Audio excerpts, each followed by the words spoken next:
No use. వాడు విండండి. లోపలేమో బాబాయ్ బాబాయ్ అని లీనా పెట్టి అంటాడు ఇంకా మామయ్య అంటాడు. గొద్దెంగ పెట్టేస్తున్నాడు అమ్మ. ఏం మాట్లాడతాడు నువ్వు?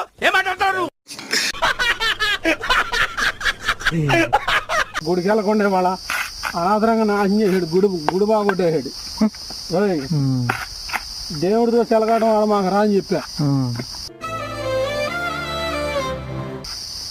వాళ్ళ రొట్టె ద్రాక్షారాజు వస్తారా బాబు అన్నయ్య వాళ్ళు రావలేరా